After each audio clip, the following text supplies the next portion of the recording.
दोस्तों, आज की इस वीडियो में मैं आपको कोई कहानी नहीं सुनाने वाला हूँ।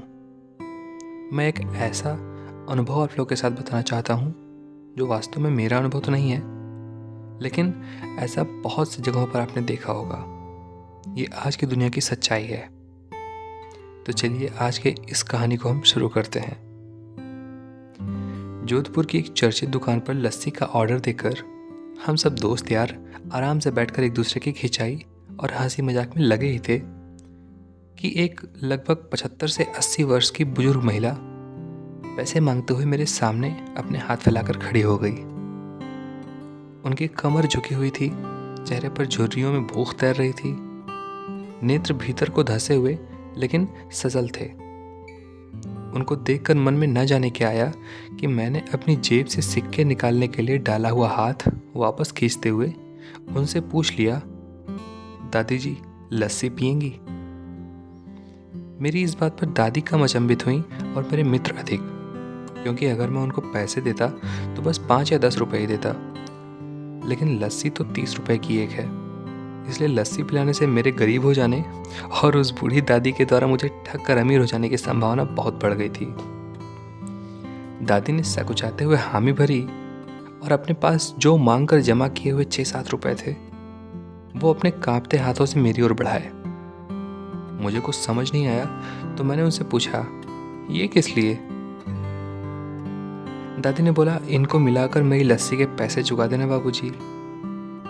भावुक तो मैं उनको देखकर ही हो गया था। रही सही जो बची हुई कसर थी उनकी इस बात ने पूरी कर दी। एकाएक मेरी आंखें छलछला आई और भरे हुए गले से मैंने दुकान वाले से एक लस्सी बढ़ाने को कहा। उसने अपने पैसे वापस मुट्ठी में बंद कर लिए और पास ही जमीन पर बैठ गई। अब मुझे अपनी लाचारी का अनुभव हुआ, क्योंकि मैं वहां पर मौजूद दुकानदार, अपने दोस्तों और कई अन्य ग्राहकों की वजह से उनको कुर्सी पर बैठाने के लिए नहीं कह सकता था, क्योंकि डर था कि कहीं कोई टोक न दे, कहीं किसी को एक भीख मांगने वाली बूढ़ी महिला के उनके बराबर में बिठाए जाने पर आपत्ति न हो जाए। लेकिन वो कुर्सी जिस पर मैं बैठा था मुझे काट रही थी।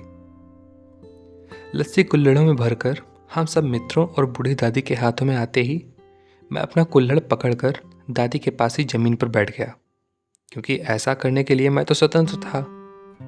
इससे किसी को कोई आपत्ति नहीं हो सकती थी। हाँ, मेरे दोस्तों ने मुझे एक पल को घूरा, लेकिन वो कुछ कहते उससे पहले ही दुकान के मालिक ने आगे बढ़कर दादी को कुर्सी उठाकर कुर्सी पर बैठाया और मेरी ओर मुस्कुराते हुए हाथ जोड़कर कहा, ऊपर बैठ जाइए साहब, मेरे यहाँ ग्राहक तो बहुत आते हैं किंतु इंसान कभी कभार आता है। अब सबके हाथों में लस्सी के कुल्हड़ और होठों पर सहज मुस्कुराहट थी। बस एक वो दादी ही थी जिनकी आंखों में तृप्ति के आंसू थे, होठों पर मलाई के कुछ अंश थे और दिल में सैकड़ों दुआएं थीं।